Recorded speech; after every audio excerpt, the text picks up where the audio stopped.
Hello everyone, welcome to Dmvii Live for November 11th, 2017. Keep in mind, stocks and strategies discussed here are for information only. Do not treat any information provided here as investment advice or recommendation. It is up to the individual investor to perform due diligence prior to investing in any company. And here are the symbols covered this week. It'd be nice for me to promulgate this to people who don't pay the fee, but that's okay. This is what their investment research indicates. People might want to subscribe. What is the name of the outfit? Yeah, Schaefer's Investment Okay, Schaefer's Research. Investment. Schaefer's is SCH, but that's okay. SCHAE, that's right. Double F, Schaefer's Investment Research. They're out of Cincinnati, Ohio, and they do a lot of options advisory. If you look at their record, I'm not sure you'll be all that impressed, but sometimes they get a good one. Anyway, their research shows that, what does it show? From May to Maybe October. November. Seasonally speaking, we're in the sweet spot of investment cycle from November to For retail, March. Normally, November to March is the best time because the market usually get enough November through the holiday season. And you got some May, so here you have, we're in this period of November, so Foot Locker just got a downgrade. But, this obviously is the behavior of these stocks over time. And there is maybe, I would just say, 80% certainty that you would have this kind of result, or maybe less in some cases. Obviously, you have to look at fundamentals along with it. A lot of stories underneath some of these stocks, like GE, obviously there's some turbulence going on with that. Dividend may be cut. But you might take a look at CEC. Here's one of our favorites, Alta. That normally it does that kind of performance between November and April. But that's, you see Macy's here. Macy's, if you had, they went to quarter report on Thursday, I believe, and they went up 10% because there was a lot of short positions on that alone. Going forward, they look better than pennies. They look better than they have, as you know, the real estate holdings that will. But you do have some lower inventories, which indicates that they are lean and mean and ready to compete. Hector, Yes, ma'am. what is the title? Because down here it says worst stocks November through April, but I assume it's a list. So those are the best. And These are the worst, best. I these are the see. worst. I see. May through November through April. They seem to do okay May through October, some of them. I mean, that their difference in performance of those time periods is the greatest. Yeah. This is Times Schaefer's, Nvidia. Yeah. SCH. Yeah, I mean, it makes sense, right? Because most of the technology gets, get on the shelf towards Christmas time. So the people may essentially order before around spring, summer, maybe early fall, and towards the, There you can see November into April, I guess it's winding down period. AMAT is also down. Yeah. But I mean, this is what happened the last time, I'm right, last year. No, this is a accumulation of several years of data. Oh, all right, so it's cumulative, okay. Yeah. Yeah. So it's a year-over-year thing. Yeah. Right, it's just estimated what they do in that time frame. In November, April, what their decay, it'll be much worse relative to what they did. There was a chartist, there's a chartist on CNBC yesterday that said semiconductors somewhat often lead the way. If you see a downturn in semiconductor, yes, S&P will follow that trend a couple of weeks, 3 weeks later. That was the case in the last couple of 3 months returns. Something to be aware of as you see when we get the downturn that we are looking to get at some point. But I could give you this list over email if you want to look at it. Well, I mean, I don't know if that, you know, I think. But I would- Show them here, but I mean, maybe not. I would reformat it, Yeah, you can send it to me. I'll forward it to people. But I might reformat it so it doesn't look like I got it from my paid subscription. So I get in trouble, yeah. Right, but I mean, that's, I mean, you thought that was worth paying for. Yeah. Oh, yeah. Well, yeah, I got, yeah, I won't get into the details of that particular subscription. I got a kind of a sweet lifetime subscription. Normally it's a monthly. Yeah. Well, I mean, you worked your deals and. Yeah. Sure. You know, so that's that. That's what I'll share with you. All right, is that it for you? Yeah. For now, yeah. Oh, all right. I'll take seconds later on. Oh, okay. All right, Marie, you're next. Well, I guess I read the email that you sent out, Gary. I thought that was kind of interesting, and I think that may actually be the case where it just kind of slows weight down a lot, rather than having some big major drop. Unless, North Korea actually nukes somebody, then it might have a big major drop or something. But. Yeah, I think it's all bets are off. Yeah. But I had a question for other people, though. I've been noticing on my smart TVs that when I go to Netflix now, it's like every time I go to Netflix, you have to re-sign in, which means, going to the little letters and putting in your email address, your password. And I mean, I don't know what the deal is with that because I never had that before. And I'm wondering if too many people are using the service or if anybody else has had that. I heard, probably other people have, that there is some kind of phishing scam going on with Netflix. And it's supposed to be very realistic. And it is, so they're, you can get these things and they're asking you, that's exactly what they do. They ask you to go back and put in your information. And it's not Netflix. It's interesting, but it's coming on my smart TV. It comes up. You So have to it's your smart re-sign. TV app? It's one of the app that's requesting it? Well, it's just when I, click on Netflix. I guess it would. I click on Netflix and it says you have to sign in again. Yeah, it's a Netflix app. Then you have to hit sign in, and then you have to put in your email address very slowly. If you make one little mistake, and sometimes it actually doesn't put it. I swear to God, it does. Yeah. So it should be secure. That's. Well, no, I don't know if that's. No. There was a large hack that occurred. I'll remind we of this, where all smart TVs and smart equipment, smart refrigerators were being hacked through the Wi-Fi device. So if I was you, I would get an HDMI cord running through your computer. An HT what? HDMI. HDMI, yeah. Yeah, HDMI cord running through your laptop. That'll give you the ability to stream off your computer. Because I have the same situation with my, but I also have a firewall that I set up internally. So unless you can do that, just set it up between your routers. I also use Dmvii, which is a VPN. Well, I have Comcast. I wonder if they could come and set it up. Yeah, I have Fios. So you can call your cable provider, but just remember that hack it's been cleared up, but you may need to upgrade your router because I had to upgrade mine. So a lot of people who have the older routers after this issue, they may still be susceptible to it. So it's good to upgrade your equipment. Yeah.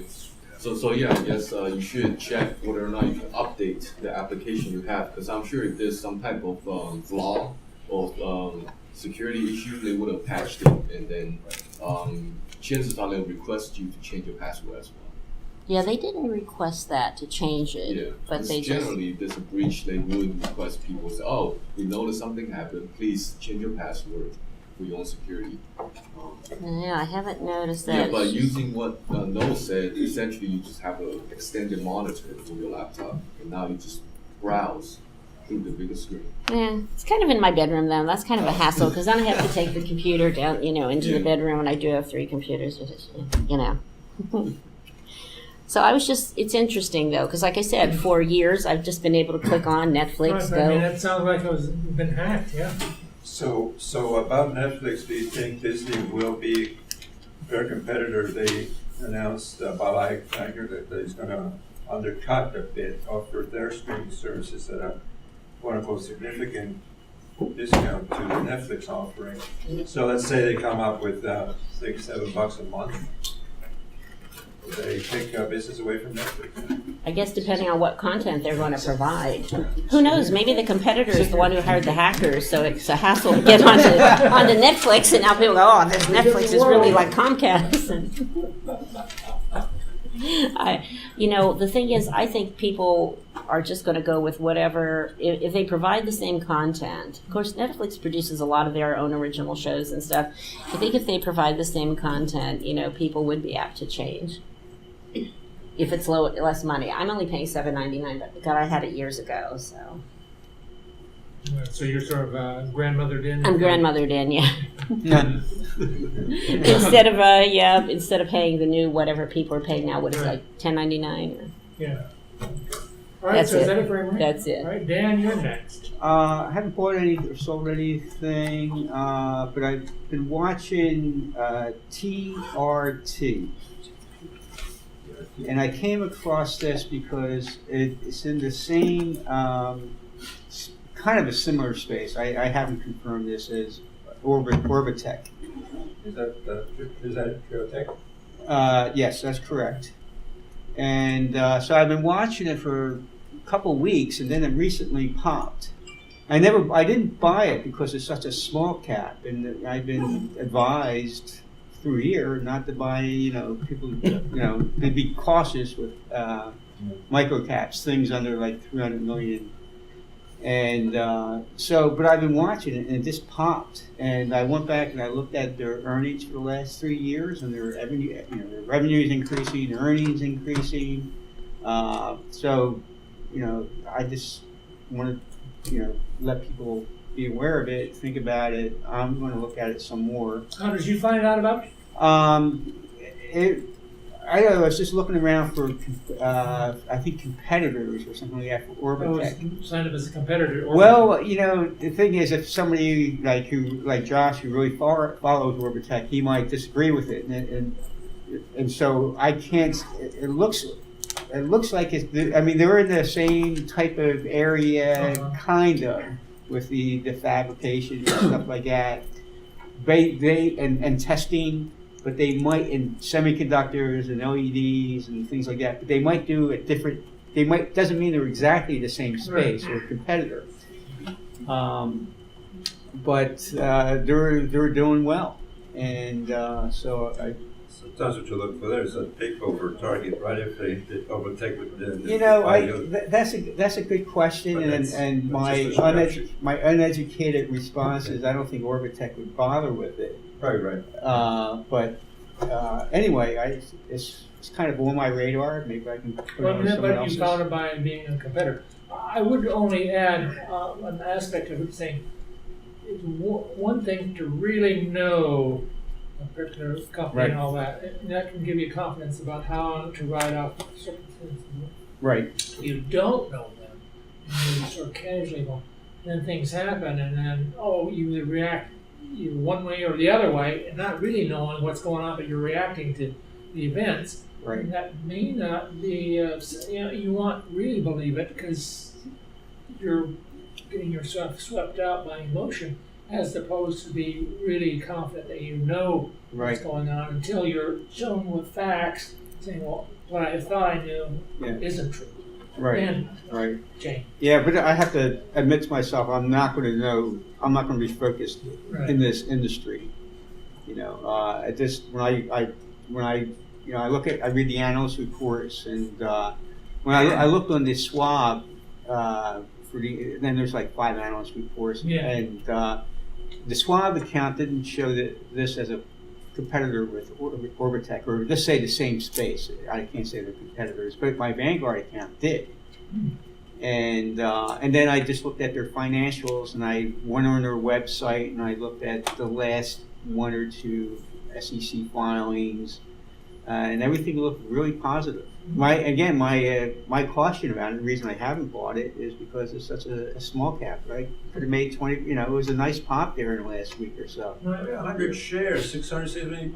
What can you lose? $670. Yeah, right. So I'll say, Or an option trader like you guys. I mean, the main might- difference between the Tech and the Tech is that Tech actually sell the capital equipments to the manufacturers and the OEMs, whereas they provide a service. Yes, where you right. can No. send them samples, and then they do evaluation, right? So essentially, they're doing third-party evaluation versus the Tech is actually selling the capital equipment. So you're the manufacturer, you do the actual testing. Oh, I thought Orbitech also managed their testing. Like there was Orbitech personnel who went to the companies, but I could be wrong. Yeah, That's they do. not- That's how they keep their customer in Right. check and also evaluate Right. what the customer needs are. So Right. the future iteration of their technology essentially can build on top of what the customer needs. Yeah, but you're familiar with this company? No, I just read it up. That's all. You just just a moment ago. Boy, you're good. And the thing on this too, because I brought this up about that MEMS technology. If you Google MEMS technology, Yeah. you'll see all these companies. A lot of them are European companies. But the thing that comes out of that MEMS technology is Microsoft, Intel, these other GE, IBM.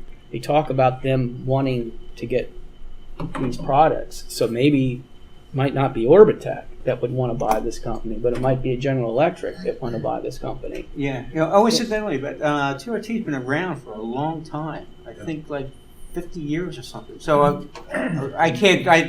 You're going to get this faster than me. Actually, maybe not if I look on their profile. Yeah. I mean, Google Finance got it all the way back to 95. Found it in 1958. Wow. And Yeah, headquartered that's in- a long time ago. Yeah, so that type of thing gives me confidence Yeah. as well. Have you looked at the price history of this company going 10, 15 years Yeah, back? it's right here, Yeah. John. Just do It's, like all. right there. There it is, John. It's Hector, just click on all. Yep. So in, Yeah. so in 2007, it was at $20. That was right going into the Yeah, crisis. the dot Right. com. I mean, the No, that was the 08. great financial crisis. Yeah. So, So where was it in 2000? It was probably around $2 a share or something like that. yeah. It was $3.95, $4, Yeah. or up to even $6 actually. So that's during the crash. No, in 2000 it was. You're right. The dot-com bust. Yeah. yeah, it was a little bit of a. At the height of the dot-com boom, it was 650. Okay, and it Oh, dropped where it down is to now? probably 3 or something like that. Yeah. 2 or 3, Yeah. right? Yeah. So, anyway, that's I mean, that's all what I we have. want is what you think. I mean, true or false, nobody knows, but that's what you But think. I appreciate the discussion. Thanks. So is that it for you now? Yes. Rick, you're next, and good to see you there. All right. Yep. Cold day. Can't go. Don't want to go biking or hiking. So Oh, okay. that's not noise. You're wearing a Green Bay hat. How Oh, cool is okay. that? One more thing. Go ahead. Yeah. Oh, sorry. There was an interesting talk on NPR. Rose, I forgot her first name now. So I sent out a podcast. It was on Bitcoin. So I'll send that out. Because it was one of Yeah, the I founders know it or was something of Bitcoin. Bitcoin. Did you hear We it? might cover it with Okay. sir. Yeah. Actually, he gave the interview. There was no evidence. Oh, it was him. Sure, it's good. Like the source. Go ahead, All right. Rick. This is from a buy and hold perspective, and what I look at is 4 possible outcomes. There's big gain, little loss, big loss. So what I shoot for is avoiding a big loss, and my how I define a big loss is 20%. And what I'll do is I buy it. If it goes down 10%, I must double up or sell. So I'll double, and then if I double up at 10, if it goes to 20, at that point I've been wrong 2 times, and then I cut the losses. So I'll start with my losers. All right, that's what we want to hear. We want to hear it all. So this is to save you all money, either that or now you can buy these at a 20% discount. PSEC. Oh, yeah, that's Oh, that's right. We talked about that last week. Okay. That's an old. So that was a one. rep. Yeah, big reputation. Yeah. So that took a 20% loss on that. I said, okay, I've had enough pain and suffering. I'm done. I mean, it has a dividend. They cut it. There's been problems with management fees, and at the end of the day, The only thing they don't cut is the management compensation. right, and that is a big complaint I've read about on Seeking Alpha, that the management fees just kind of keep bleeding the company, and Keep that going up. me as a shareholder, I've ridden this stupid thing down. I doubled up at 10% down, so at 20 I said, okay, I'm done. I've lost enough money on it. Next loser, WPG.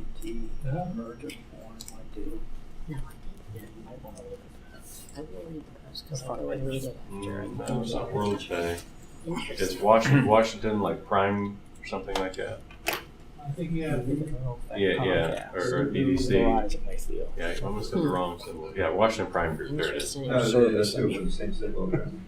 Yeah, kind of the same thing. 20% is my pain limit, and once I hit that, I was like, all right, I'm out So of now here. another hefty 13%. Yeah. You So good luck to anybody else. It's now on sale 20% off if you want to have at it. Somebody's chair. Okay, now some additions. These I bought for long-term holds and for dividends.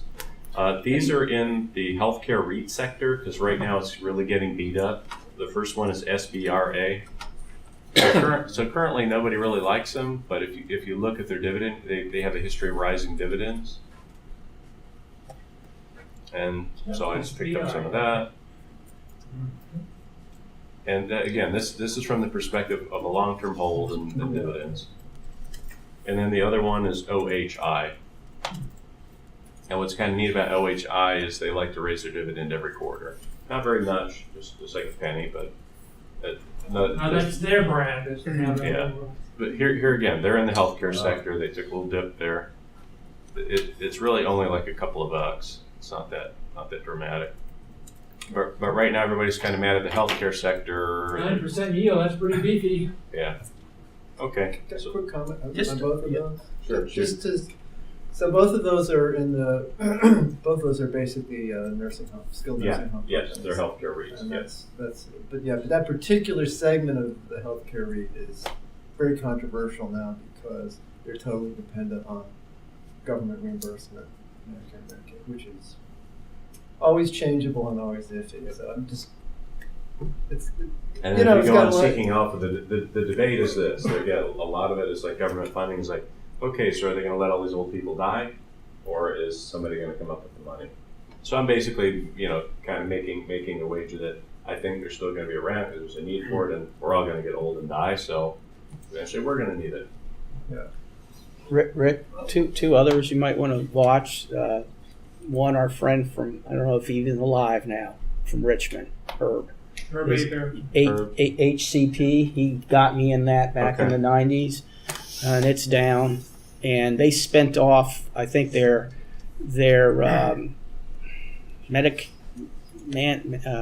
manor. See, now their yield is a lot more. Manicare. Still nice, And 5.5. they Not like the old they BB, spent off another 9%. one they created, and it's QCP, Hector QCP, and that does not pay a dividend, but that was spent off Quality Health Properties, and this was a problem, and that's why they spent it off. But anyway, HCP, you might want to keep your eyes on that, and maybe this will pay a dividend someday. But Yeah. So there's controversy. You have both sides of it. This is not a sure thing. You have some of the analysis. Take a look at it and decide which one it is. Yeah. And what we want to know is what you think. That's the main thing. Yeah. So you see what I sold because I lost 20%, and what I bought hoping that I'll win on it. All these dividends are they qualified or non-qualified? No, you're getting taxed on them. Yeah, they're not. The regular income? Yep. One comment on that. Actually, IBD rule says if any stock, if you are buying from the buy point, if you are down 7%, just sell it. It doesn't matter whatever it is. Okay. So, I mean, So you that mean I is, say at 10% I have to double up or sell, one or the other. if double you up are or coming sell. down 7%, you sell it. No, it just sells it outright. Gotcha. That's the All right. yeah. That's a momentum. That's like Gotcha. growth stocks, which I'm explaining. Okay. You're This Yeah, is I only buy somewhat- stuff with dividends. Now, one thing you say about that is a somewhat different domain because you're talking about dividends. You're going to be benefiting from the dividends. Right, I'm not doing this as a Talking about trader. that's what we- Yeah, I'm not doing this as a trader. This is a buy and hold. Yeah, exactly. But I'm just, I got right. giving it deep. There's a different take. Gotcha. I mean, everybody's got their own way of thinking. Right, and that way you can accept it or reject it. Right, If it I works just for want to you. know what other people are thinking, and you decide for yourself. Done.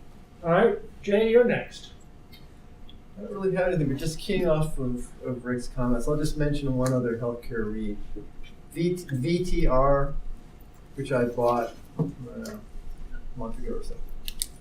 So VTR is a healthcare REIT, but it's a different character. They actually got rid of their nursing home business. They own primarily medical office buildings, senior housing, not nursing. 4% yield, so 4%. Yeah, it's much lower yield. Yeah. It's viewed as a more conservative REIT. They own senior housing, leisure world type places, medical office buildings, research, medical research facilities, those kind of things. I wouldn't buy it actually at that level. If it dips down to about 62, at which point it's a 5% yield, I would Well, buy so it. that might be your criterion, huh? 'Cause it's Yeah, I mean it's close. arbitrary, but it kind of trades a bid and a channel. Trades to some degree with, REITs go up and down depending on interest rate forecast primarily, Yeah, projection. Right? projections, and so anyway, that's just But I another think thought. you also touched on one that some people go with the level of dividends. 5% say, "Oh, I'll buy at 5." I think Bo. I wonder if we'll see Bo again, but I know he also always had the criterion of if it hits that dividend rate, I'm on a rising dividend thing. That certainly is a strategy of some people too. And this one might be a 5% thing. People look for 5%. So 5% would probably, on average, 2% dividend growth per year will sort of keep you a little bit ahead of inflation. Not much better, but it's a conservative replay in my opinion. By the way, I will also throw out a bonus for the conservative investor, basically the old person. It's Central Securities. It's a closed-end fund, and that's a really sleepy time, Charlie. But it's a steady Eddie one that you can go with, and that's like really sleepy, but it's CET. got the beat. And I think John is in it. CET. They just announced they just paid their divvy for the year, their hefty annual dividend, and it's about 3%, so over the big over 3%, but they're keep channeling higher and steaming up over the years, and they seem to catch here and there a hot stock and all that. They just recently had one that really was strong for them, but was their second biggest holding. And that their discount now is on the richer side for them, like 17%. And they've got a lot more money working for you. Why does it say they're 102 over there? Why does it say they're 102? You said 3%? It's a closed Well, I don't know. Yeah. They just paid out So you 80 wanna put it in the cents, tax. so Okay. that's already out of date. Okay. That's what I. That's where That's your my drop. put it You in. see your drop because they paid out 80 cents, and Like an unfortunately, IRA. the stock market guys will not let you Trust sell in for this case. it. Once that dividend is Well, gone, who knows they're going what's to cut going that on. I price. guess you're buying it at a 17% discount, which is good. But It's I only just want to throw that one out. No, No, mentioned it that a while back. no. I think a guy That's just like they do 3 it or something. twice a year. At the end of the year, They pay twice. actually, they're the old-fashioned kind. That's the way it's supposed to work. Everybody else is going, well, ETF, change it.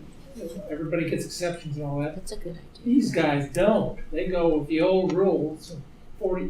70 years ago now, said you're supposed to pay just 2 dividends on these, or maybe a third of the spillover. That's all they're supposed to do. And everybody else goes, they get exceptions, and so they don't have to do it. But these guys, they stick with it. And so they're really old-fashioned. And that's like, you want action, forget it. But if you want to say, well, something like buy and hold type of guy, maybe that fits. Because they seem to be continuing to slowly steam ahead. How are their dividends? Are their dividends taxed? Oh, generally it's capital gains, so It's you're going capital to be gains. taxed at the capital gains rate. Okay. So So if interest goes up, though, how do you think that would affect this stock? Is Probably not much. not much. Yeah, they're putting on a different. They're really slow, really old. So they invest in short and medium instruments rather than long-term bonds. Well, they've got some big, really mega investments in some of these things that have made a lot of money over the years, like mega bucks. But, they don't sell them. They just let them ride, let that build up. Well, how do they pay out those big dividends if they're not taking? They sell enough to pump, put out some. But it's not big, you're 2 or 3, 80 cents on a 25. That's only 3%. I mean, 3%. That's peanuts for a lot of guys. I mean, that's nothing. And it's all stocks, right? Not bonds. It's underlying is stock. Right. All right. So is that it for AJ? Yeah. All right, Sai. I've not done anything last week, but I did sell Tesla before the earnings. I took the profit. And my long-term position still same holds good. I keep it like Apple, Alibaba, Amazon, and Nvidia. Those stocks I'll keep it for a long time. The earnings are solid, so watching for the next earnings. That's all. So that's it for you? Yeah, that's it. Vince, you're next. I haven't done anything. I'm a growth stock investor, and I'm also a little bit value oriented. And it seems to me that the companies that are growing their earnings fast, which is what I like, also seem to be kind of toppy in the charts. They're very popular. I'm a chartist as well as a growth stock investor, so I wound up doing nothing. And that's all we know what you think. So that's it then for you? Yeah. Don, you're next. Well, as far as REITs go, hospital REITs, MPW,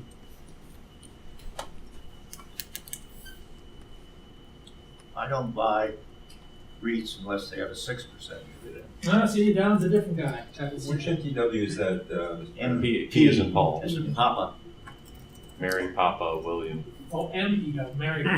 Okay. That's my hearing aid. So then, okay, good. Yeah, so you're looking at 7% yield. Yeah, that's pretty beefy there. 7%. Yeah, but I got it at $5. Sweet. Even better. Starting the trend, going on the way up. 10 years ago. Yeah. There you go. It worked. I 10 bought years ago. Echo Papa Delta. You did. That's the MLP, isn't it? It sure is. Yeah, so that should be, see, now that is kind of light for an MLP, only 6.75%. That's Well, not that's that what kind you of pay beefy. for a good one. Okay. I mean, I guess, I don't know exactly how the MLPs work, but, That's Did you look at ETE as well? Totally different. You got one. EPD is a very well is one of the best ones, no question about it. ETE is pretty much crap. Manager Kelsey, what's his name? Gary Kelsey something or other. Kelsey Warren. Yeah, Kelsey Warren Kelsey. is kind of a borderline criminal. Yeah, oh yeah. He has a reputation for being shady. No, but Nazar recommended both of them to me like 10 years ago. ETE and ETP are related, and this is another important difference for MLPs. EPD is internally What is managed. an Okay. MLP? ETE is the external manager of ETP. They have something called IDRs, and they suck out some of the money from the actual operating MLP.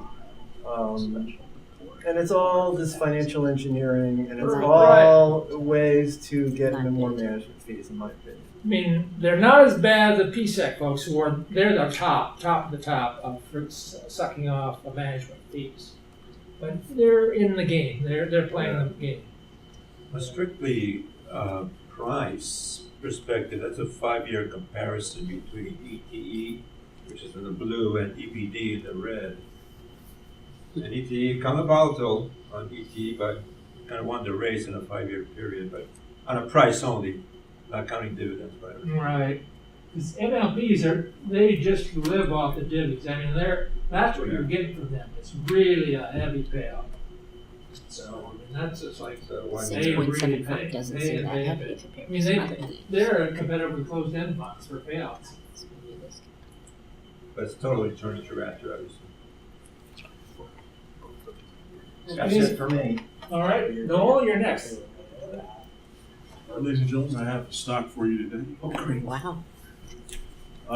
This stock is something I've been trying to get rid of for a while. It's Okay, don't buy. ASHR. It's a Chinese ETF.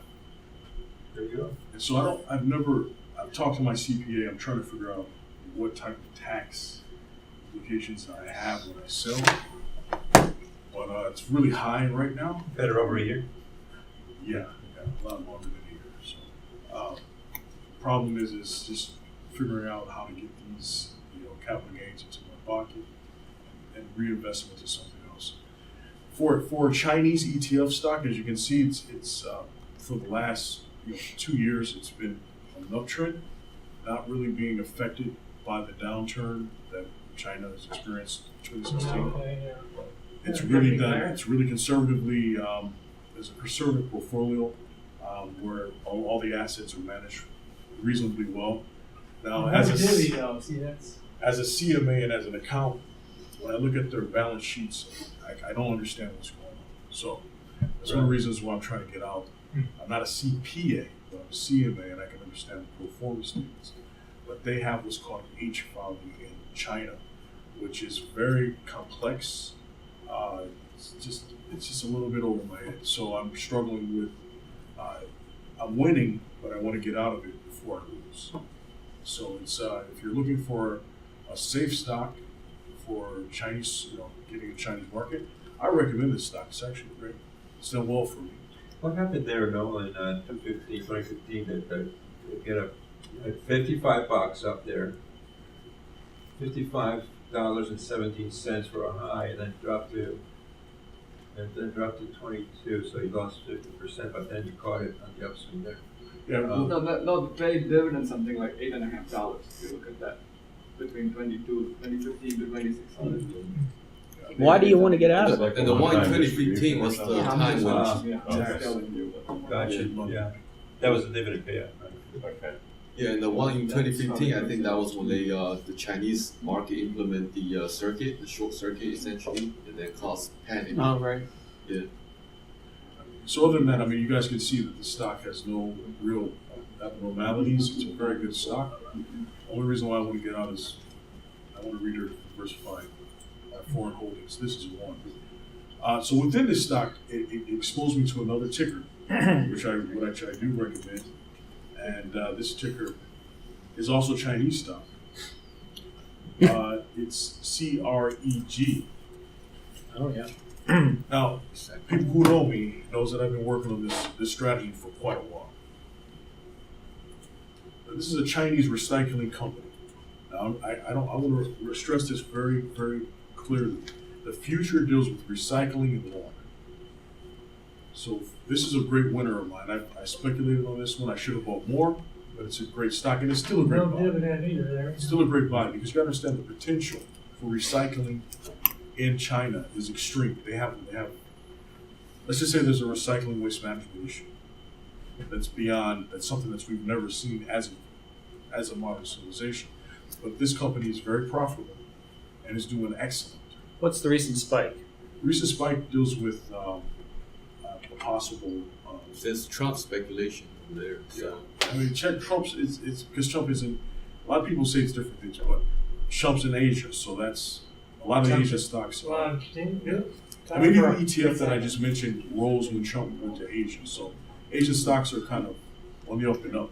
But this primarily deals with I think it was a contract with one of the major cities in China, dealing with handling most of the waste in that city and bringing the waste to zero. In Beijing, you mean, or what Yeah. city? I don't know if it's Beijing. I won't mention the city's name. It's not. Are they outside of China, like India? They're in one of there's three major cities in China, if I'm not mistaken. There's Beijing outside of China, but I'm not really. I mean, could you see them getting into India? Because that is another great place. They need to purify water and have disastrous troubles and thousands of millions of people. I try to read a little bit about it, but I'm not really privy to their future decisions. But if I just give you about my strategy deals with the correlation between waste management and water purification. Yeah. So I owned waste management. I told you guys, everyone knows that I've mentioned with waste management 3 years ago, and waste management is now sky high. So this strategy's been working even with the. It's also RSG. That's another. Because I own both trash companies, and that trash has been cash. You see? Trash is cash. Yeah, trash There is you go. cash. So if anyone sees the trend now, I'm telling you, this is really a hot sector. And I know we're not all into trash, but it's not pretty. But it makes money and it gives a dividend. So, Well, the thing on this though, besides the trash, is the key is water. Right. Because if you've got a system that's purifying water, that's something that we need. And did you look up companies that are their competitors? Have you looked at the sector of water purification at all? no, not in China because that's. I mean, just in general. I'm just saying. I have to use Google Translate for most of the websites that I go for China. So and the translation is not Good accurate. luck with that. But I will say that with that particular stock, it was a holding in the ETF that I Right, recommended right. earlier. So that's how I got it across. But I mean, your analysis or thought on water purification in areas, are you looking at companies that do that? That's what I'm asking. Are you looking in that sector? Yeah, well, what I initially noticed with the American companies is that most companies that are in waste management deal with water purification. So that's why I knew there was a correlation between water purification and waste management. Because you can't purify waste in some cases without water, and then you can't just dump that toxic water. You have to purify it to some degree. So that company has both of those elements of water purification. And Rick, I don't know Republic Services as well, but Waste Management, I don't think is an international company, is it?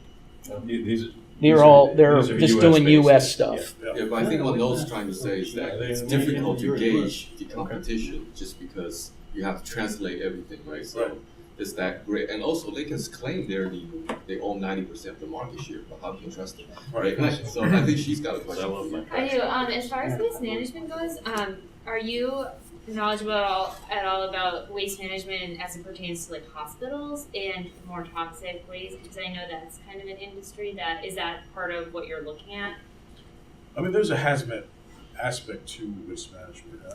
I know about there's been some discussions of handling hazmat, but hazmat is not its primary focus. I mean, waste management is working with cities like San Francisco and making it 100% recyclable in regards to all recyclable goods, and they have a goal by 2020 to have San Francisco be completely wasteless, recycling water and everything else. So it does have a little bit about my background being from California and knowing how big waste management is and making zero waste from some of the newer cities. But I mean, that's just speculative. Are there any other countries you're looking at other than China? What was that?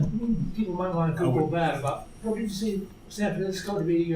I think it's 2020. They've announced this year that they want to be zero waste. Zero waste in San Francisco. I mean, people can Google that if they're interested to follow up. Washington Post maybe have it. Sure.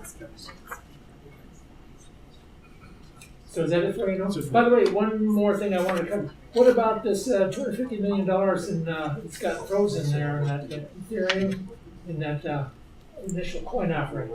You know anything about that one? Or? Yes, I do. Can you share it for me if I don't know if anybody else is interested? But So there's it's a bug, basically. A bug on these computer money. Okay, go ahead. Yeah, so it's on a particular platform. This one. Yeah, one platform. Right. And technically, the developer saw the string of code and activated the code. by accident. Accidentally. Yeah. I mean, I won't accept that. I'm just trying to make it, Right. I mean, that's the official story anyway. Yeah. So he did that. By doing that, it froze up as a precaution. A lot of people don't know this. It was done as a precaution, just to lock all the accounts and to patch that bug. So basically, people's assets in that particular platform are not accessible, and that's like $200 million of Ethereum.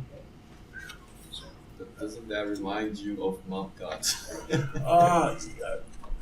He got locked up because of security. By the way, that reminds me, so apparently this Mt. Gox is going to be a gold mine for the guy that messed everything up, and he got his creditors wiped out, and he's making a fortune on what remains of Bitcoin. Time will tell. Maybe he hit a jackpot. I mean, who knows? But, running a little on the side sometimes can really work.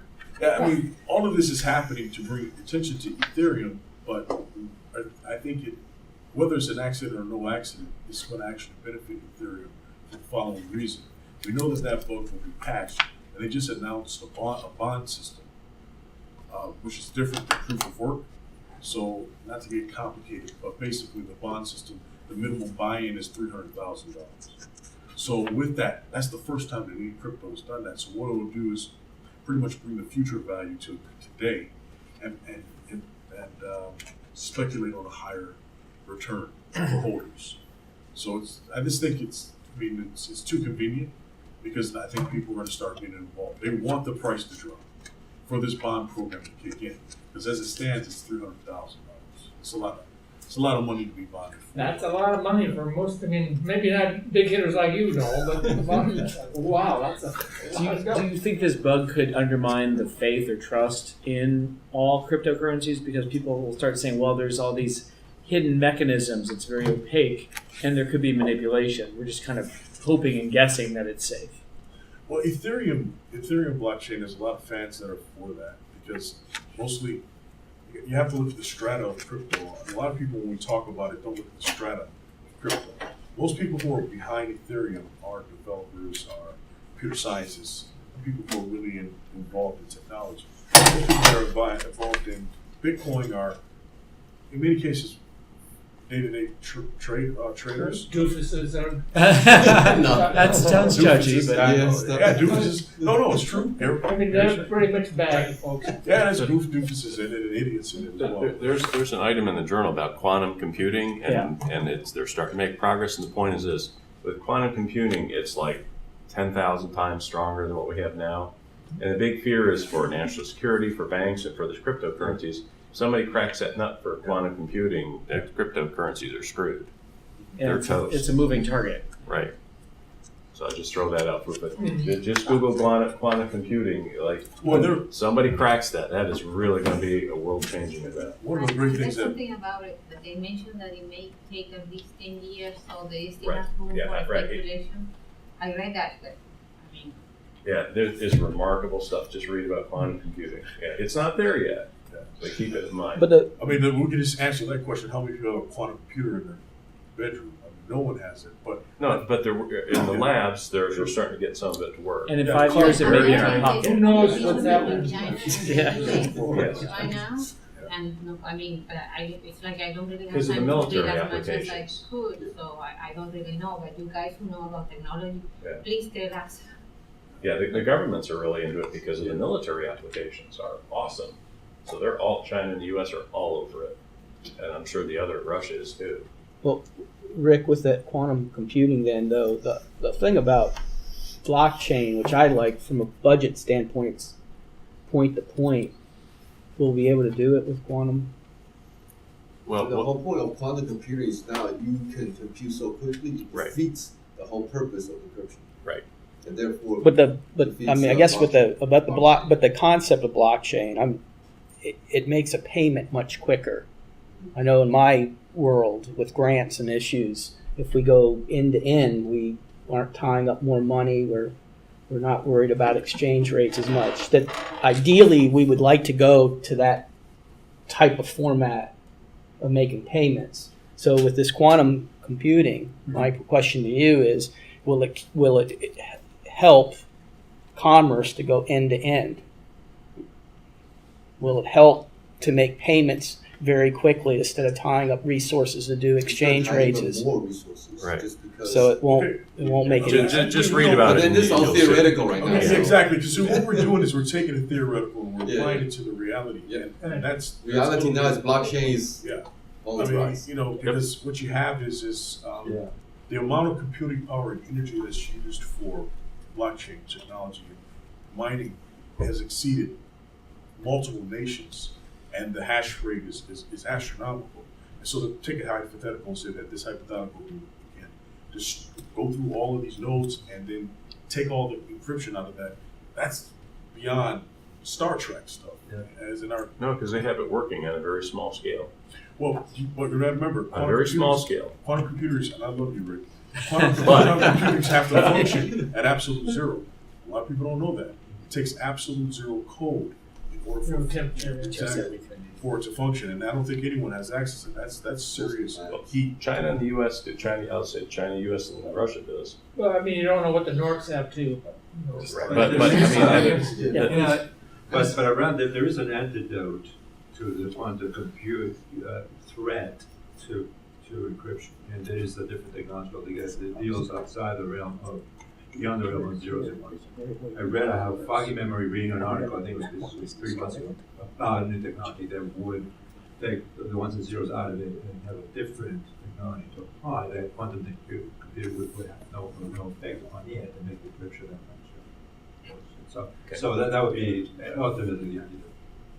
So what should I was just going to say that if you're going to think about the threats of quantum computing to encryption and how it really can threaten not just everything, cryptocurrency, but it's a the whole banking system. pervasive threat. Right.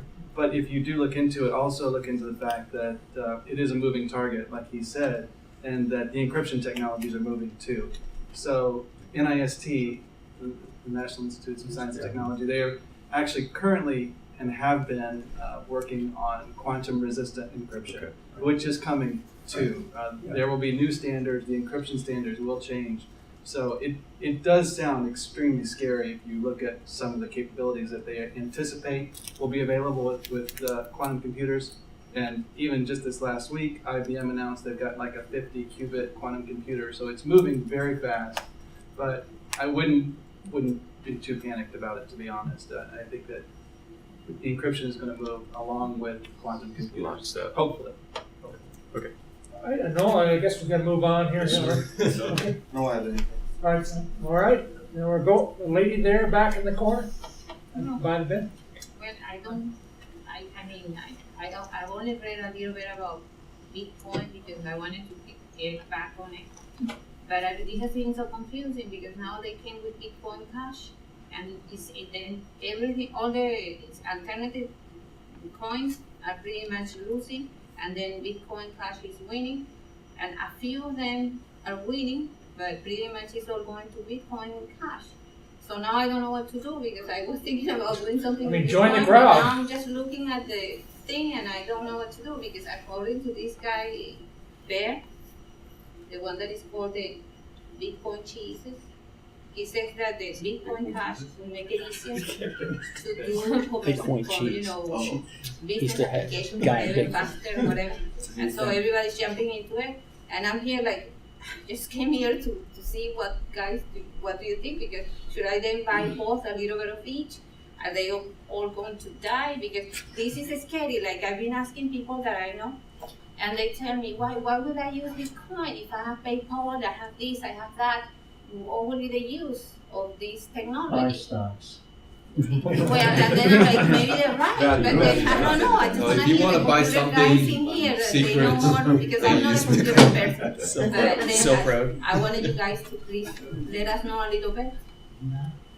Oh yeah. I voiced something that I've said many times. If you're a gambler, that's one thing. If you're a stock investor, that's another thing. And we're here to talk about stocks. Well, not always, but mostly. Yes. All right. So is that it for you? Yeah. Believe me, it takes time. I've been doing reading. It takes time, and I work, so I just don't have time to really invest on it. All right, James, you're next. I don't. own any of the stocks that of these three stocks I'm looking at, the charts all are similar.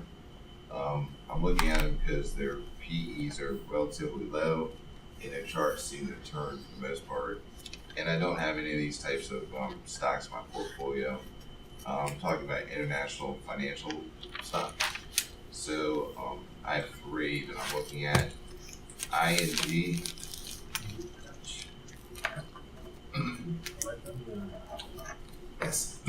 SAN, and BBVA, BB, the Victor A.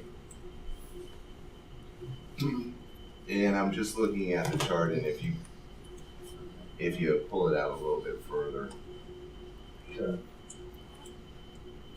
even a little bit further than that too.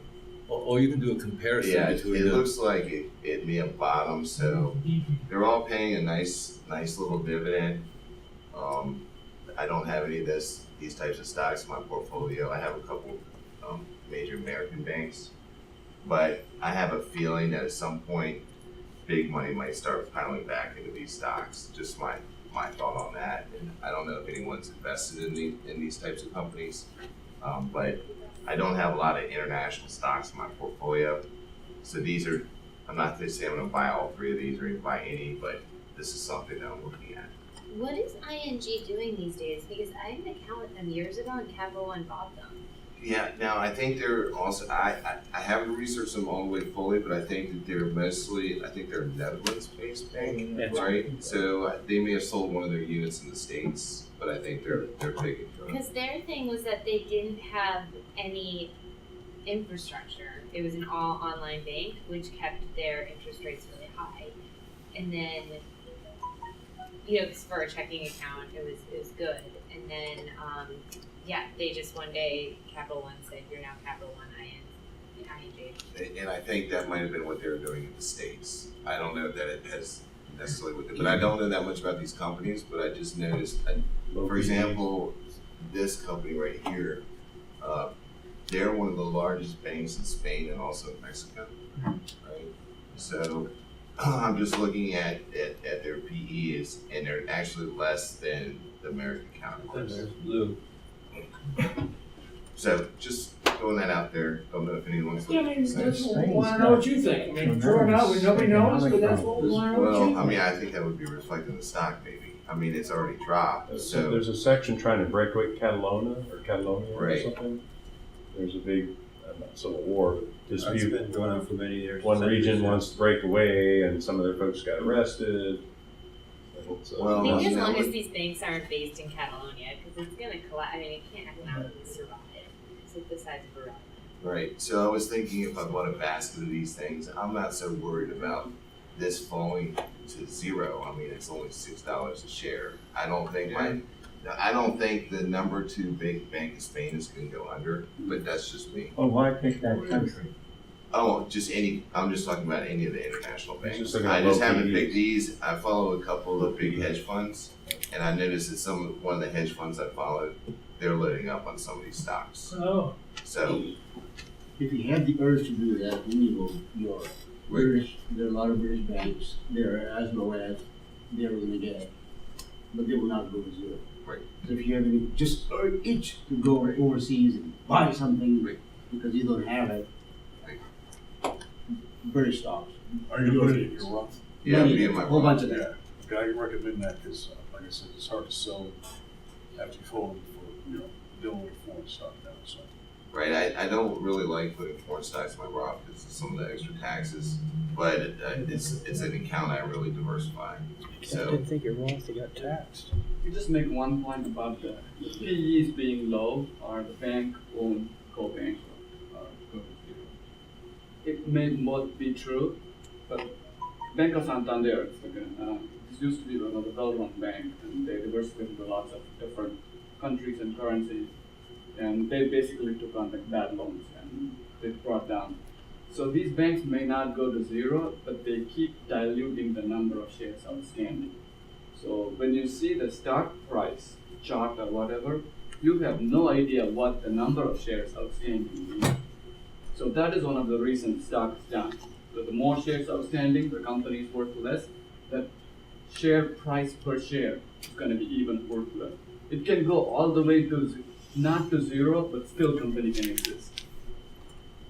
So a company may not have to go out of business for you to lose money. The company can continue to issue more shares and they get money that way, but you may not make money just because of that. Well, So the earnings also for banking or any financial institution, the earnings alone doesn't tell you any story. If you look at the earnings of any large multinational banks, it can go up and down like this.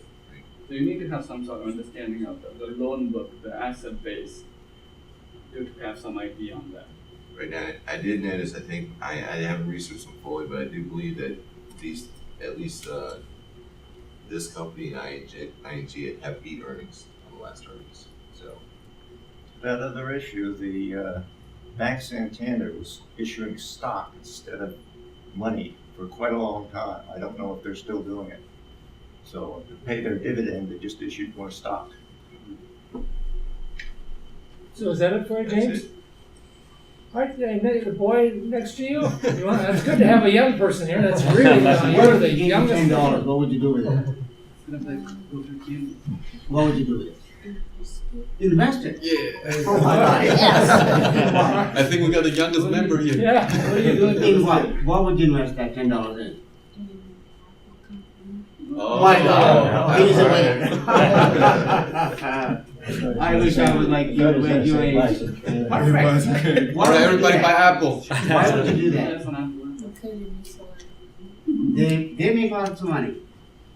Oh, he has a sense of it. Apple, please. Yeah, good. I like that. Pretty good shot right there. Good thinking. Oh my gosh, can you beat that? No. I can just piggyback right behind him. But yeah, I've had you can go right ahead. I mean, I just want to say it's great to have a young person here. So I guess that's it for. So you're next. You're up.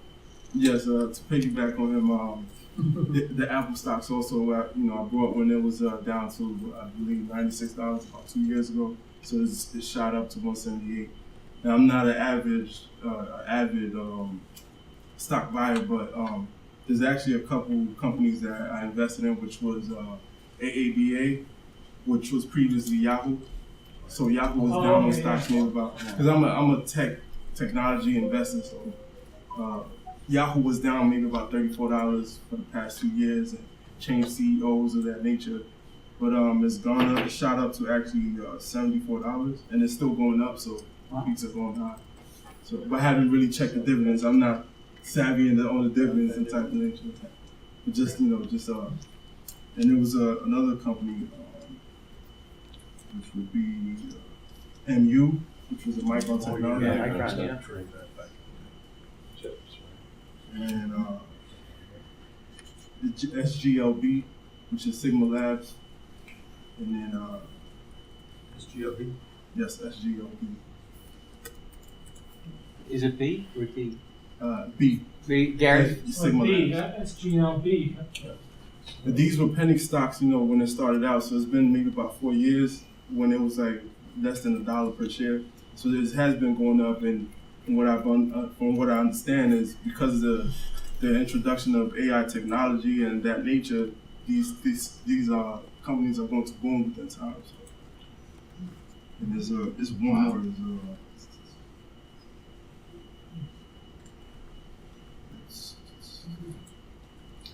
Okay.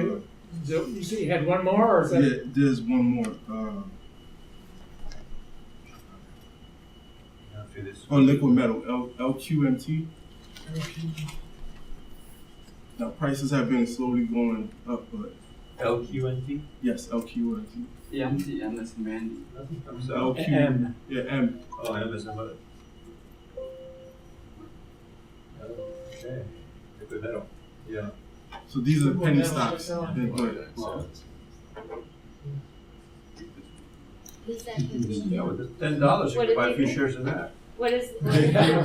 Like liquid metal is what the phones are using for technology now. It hasn't gone up, but within future time, and I'm talking about within the past 4 or 5 years that I've been following. the prices have been shooting up and down. What do they use it for? Because a couple months ago, somebody here was talking about the screens. Yeah, that type of technology. That- So liquid LCD metal. screens, liquid metals. Yeah. So just like Sigma Labs, it has to deal with cell phone towers and type of nature. I ain't delved into it, but I've actually had stocks in SGLB, and it's been going up since then. Yeah, for a penny stock, that's a lot of volume. 3.1 million shares average. Yeah, but at 29 cents. Yeah, that's true. That's true. Yeah. And it has gone up, immensely since the time that it started out. Right. But divided by 10, that's what? Okay, that's 300 million. If it was $2, yeah. Nobody knows that they're true or false, but we want to know what you think. And that's Oh, what do I think? Yeah. Oh, well, what do I think is that because of technology and the advancement and innovations and things of that nature, things just like Apple, Apple stocks were down because people was getting used to the same phones, but they introduced the X and the 8, and and you already know when the launch date is going to be. Every year they're going to have a new phone, and so especially with Samsung, flopping and messing up with the 7, their Apple stock price is raised, and I don't know when it's going to be a cap, but I know the technology there is following through with it. So from my understanding, I think technology is going to start booming, because even I have stocks in Snap, and Snap is a social media. Like when Facebook first came out, I kind of not predicted, but I kind of felt like that Facebook was gonna make money, and then it had its ups and downs. But now if you look at compared to a few years ago, you look at Facebook is up $178 per share versus when it was like $25, $30 when it first started out. So, and that's where everything's going now. Is like, I don't know if there's gonna be a standstill, but on a day-to-day trading, I feel like that would be a good investment. So. Who are the competitors, and why do you feel good about Liquid Metal, the company you picked? I have been tracking them, but I haven't tracked the competitors per se. But the reason I deal with it, because of Liquid Metal is a technology advancement. So I feel like the Liquid Metal, like that's a technology that's going to be used in future time. It's just haven't been, like, they in the works, like they dealing with the board members and changing out board members, trying to figure out what path they're going to take. But once they take off and once it's being introduced and being used in technology, it's going to make So you're investing in the commodity, essentially, is the liquid metal, as a commodity, not the company specific. Not the company specifically, yeah, for the technology itself. Yeah. So I'm looking at advancement. I'm not looking as far as the production, well, the type of company it is. So that's my own. okay. That's it. Michael, you're next. Couple of quick interesting things, and then one star. I was quite curious I have been curious about Bitcoin when it was just a piece of paper, just a paper published in the academic literature, to where I'm at today.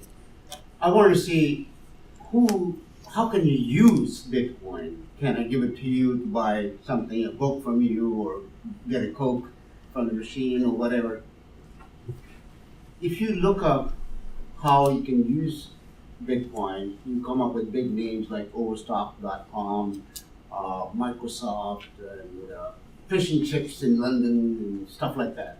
So they all you can just go there and use your Bitcoin to buy products. I was not satisfied with just that list. So anyways, I looked into it, and this is what Microsoft does. They claim that we use Bitcoin and you can buy products from us, but this is what Microsoft does. They actually do not actually have, want to own, or can deposit or trade Bitcoins. When you want to buy something with Bitcoin, they will tell you it's $10, let's say, and when you say, I want to buy with Bitcoin, they go there, check the current price of the Bitcoin from a third party, and see what fraction of Bitcoin you need. So you give them that fraction of the Bitcoin, without touching it, you sell it to third party, and third party gives Microsoft the dollars. So they use Bitcoin, but they have nothing to do with it and they have no interest in it. They're simply saying if you want to use it, on the spot, we'll trade it and get dollars. So I hope I said it in the way that makes sense, that many companies that are claiming that they will accept Bitcoins, they are simply using third parties to convert the Bitcoin at the time of the sale to collect their dollars. Can you invest in the third parties? Is that a growth market? I do not know. I have no interest in Bitcoin or anything. I'm just trying to understand the mechanism, how it works. So the question was, who does it? And Microsoft does it this way. Oh, that's right. But I That's a mean, way to take off risk. That's fine. You might have been able to dodge the tax man though, saying that the guy with Bitcoin, hey, I still have equivalent of Bitcoin with me, so I never spent it. It's kind of like you're taxing. You buy some Microsoft product. Well, hey, is there any tax on that? Say, I didn't spend any dollars. I just spent Bitcoin, so I'm not spending any money. I'll just swap some Bitcoin out, and that's not spending money. That's just swapping out Bitcoin. So maybe they say I avoid the tax man that way. How would that be handled in the future in terms of taxes? I do not know, but that was interesting to note that I'll share that with you. I mean, Congress. Many companies are simply saying they do, but they actually are not. Right, but the thing is, Congress will have to do something on that. And the world has to do something about it. Your guess is as good as mine. It's not about Bitcoin, it's about blockchain. What I see blockchain, next time we have to pay cash to the Iranians for, that deal we did in '79, instead of loading up tons and tons of cash, putting it on an airplane, it'll just be a button pushed. Iran will not accept button. They'll accept it. They'll accept it, and I think they're not talking a great deal about this, but Jamie Dimon's operation is using blockchain, and I believe that larger banks are using that to move monies or resources, but they're not coming out and saying that publicly. But I think behind the scenes, governments, large organizations, money institutions are using blockchain.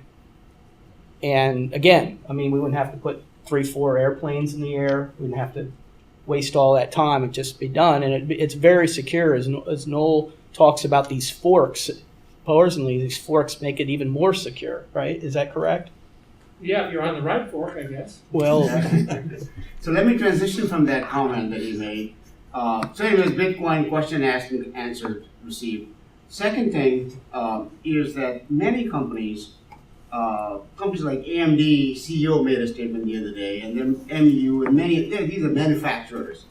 But this is what they're doing. This is what AMD CEO said the other day. Our companies now in blockchain and artificial intelligence, they're just throwing words here and there, nothing to do with their business. They're stamp processors, and they're just abusing these words that they don't have any understanding of what they are, what they do. Dr. Kramer said the other day, he said, oh, you should buy Netflix because they use AI and Disney does not. Market is at the top of so much hyper hype, where stuff like that has nothing to do with the company. When a company CEO says, well, now we're on blockchain. Oh my God, you make the chips that are used in the process, in the machine. What do you have to do with blockchain? So they're throwing these words the public at large does not understand very well. Those who do, they do not care. And companies, instead of talking about what they make, how much the profit is, who the buyers are, who the sellers are, they're talking a lot of fluffy things that are meaningless. You don't need to read lots of articles and stuff, but be aware of the fluff that is in the marketplace today, and don't need to go back to 2000 and the time before that when I was alive. This fluff was at the peak of it. They were not talking about companies, they were talking about things that people didn't understand, and this is the reason we had the crash. Not the reason, but one of the reasons we had the crash. A lot of those signs are in there. Last comment, Hector made a comment earlier about very lucid there. Hector always gives lucid comments. About semiconductors and being the leading indicator as to what the market might do. I watch SMH, IYT, and IWM as three leading indicators for not godly prophecy as to what the market will do, but they, in the past 20, 30 years, have been the leading indicators of the market trend. IYT, IWM, and SMH. Past few days, past few weeks, when the market has, on down days, they were down more than the SPY was.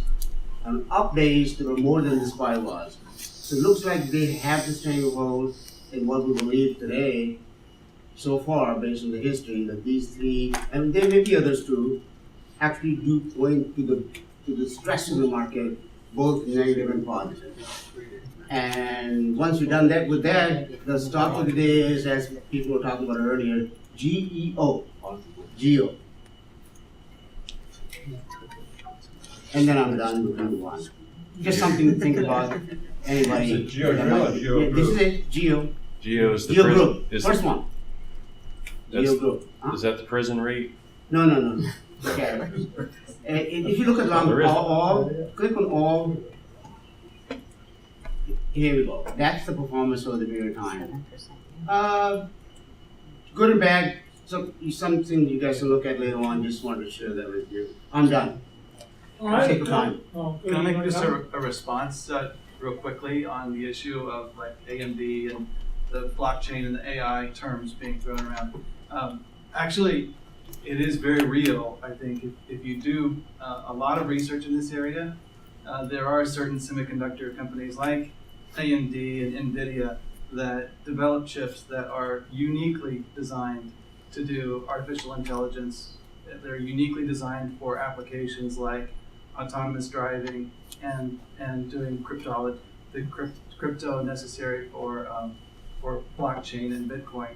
So I understand your point that it is very possible that things are overheated. It does seem frothy, but in truth, there is real technology there, and there's real reasons why these particular companies have been increasing in value. That part is very true. Your statement is true that the argument on both sides. But AMD would be better in the long term, saying that they make wires for the electric car than the blockchain, because that's X number of processes. Look at Intel, is the company in the world that nobody can beat them. Look where they have been in the past 4 decades.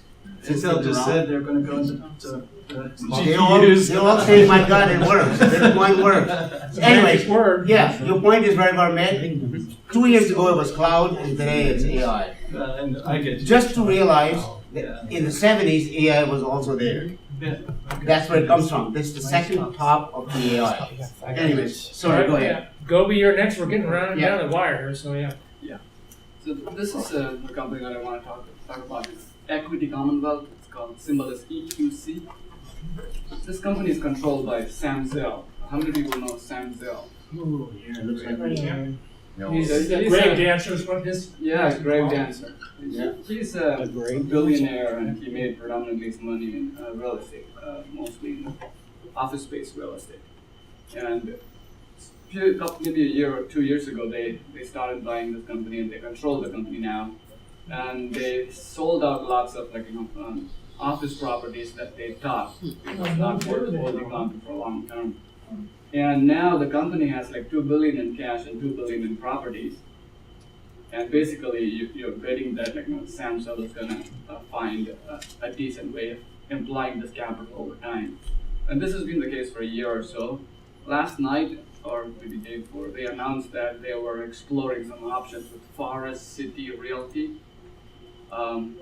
So basically, that's a larger real estate company. So they're probably thinking about doing some sort of deal with stock and cash deal. And so this is going to be very interesting. Basically, you're not paying much for this company. Basically, you're paying little less than the net asset value of the company for real estate. They don't pay any dividend because it's still a REIT. But what you're betting is they're going to give out 90% of their earnings. But they don't have earnings. But they could say, because the companies, the REITs, they don't have to have earnings. The cash flow can be higher than the earnings. I mean, no one knows how that, I just run off the accounting stuff. So So you're paying like less than the net asset value of the company, managed by one of the best operators of all time in the real estate space. And like I don't know if that deal is gonna go through at any point, but if not this deal, they're gonna make some deal, or they'll liquidate the company and give the money back to shareholders, which is a very, very attractive position to be in. There's another company that I'm looking at in UK. I don't know if you probably almost none of you heard about it. This is a 275-year-old company. It's called Whitbread PLC. They're in a couple of businesses, and I would like to know if you have any experience with any of these products and services. The beer. Symbol? The beer. No, WTB. They own largest hotel properties in UK. TB, Tango. W That's Tango. what I had first, but I didn't show up. Okay. The company is domiciled in UK. They have large operations in UK. Wow. B. It's only 3,000 a share. No, it's actually that's called in pence, so it's like $35.70 in pounds. $35.70 70 pence.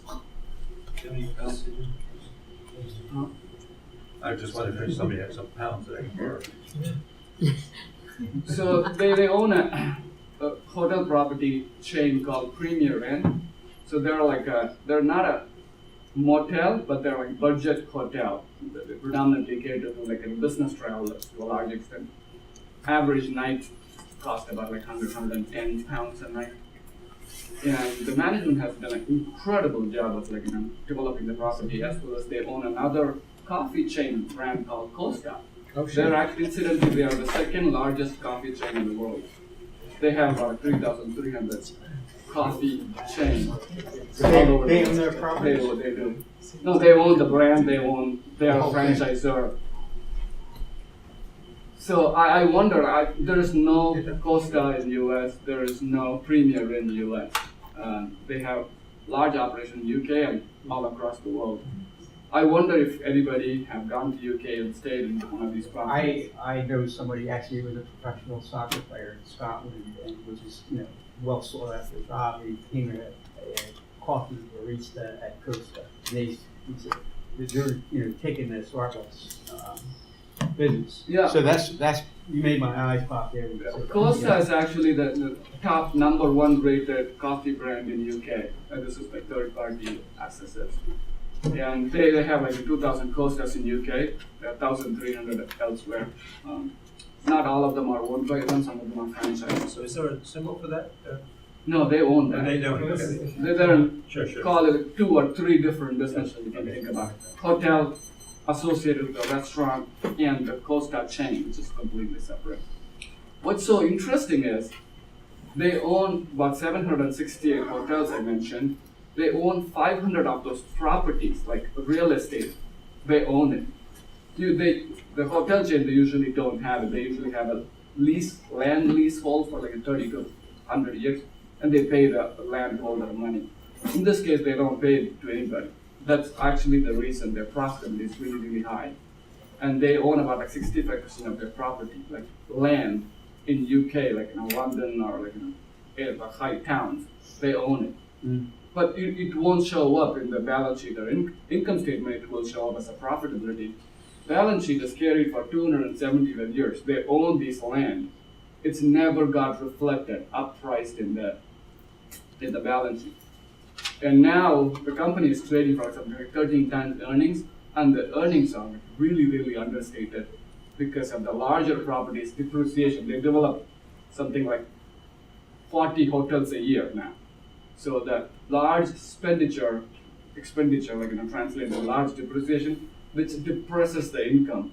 The cash flows, and they're trading for like 10 times free cash flow. If you take the company, you'll take the money out in 10 years and you'll still hold the property, all of it.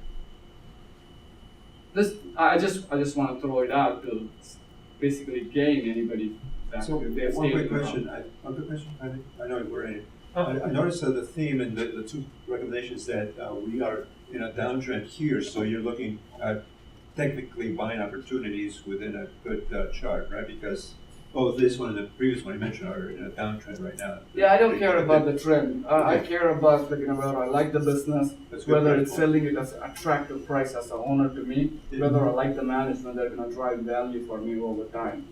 I actually hope for only two things when I'm interested in buying a stock or when I bought the stock. The business should continue to do well and the stock price to languish, which means stock price goes down or it stays the same.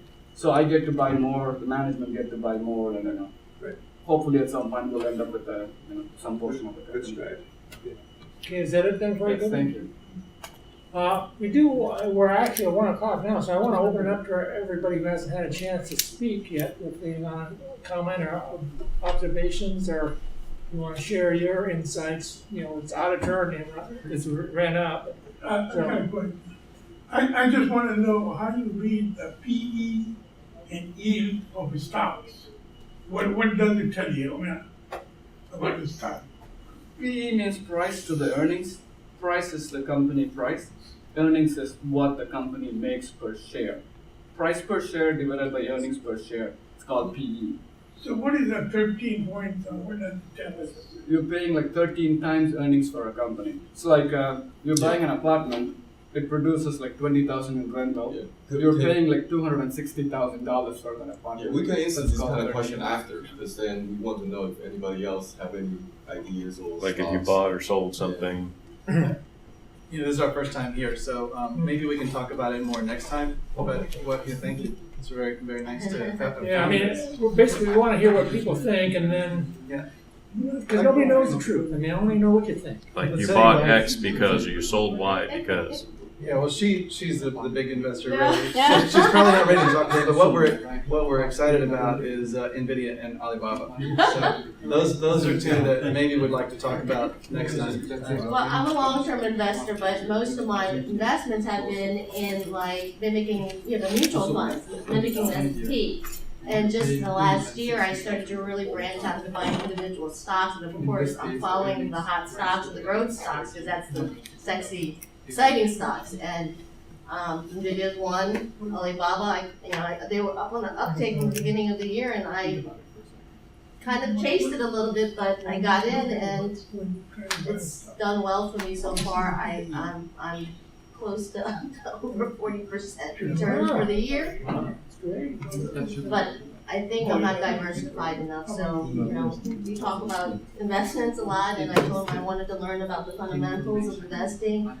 I know some, but I don't know enough to really evaluate the stock. We're talking about PEs, we're talking about dividends. I mean, these are words and terms that are thrown out there, but I don't really truly, I can't break it down. Like, I could look at that and really break it down and tell someone what that means. So that's why I'm here. I'm hoping you guys will impart some wisdom. So while you made up some good money on a couple of stocks, some people say that. And this concludes this week's live stream. Thank you for listening.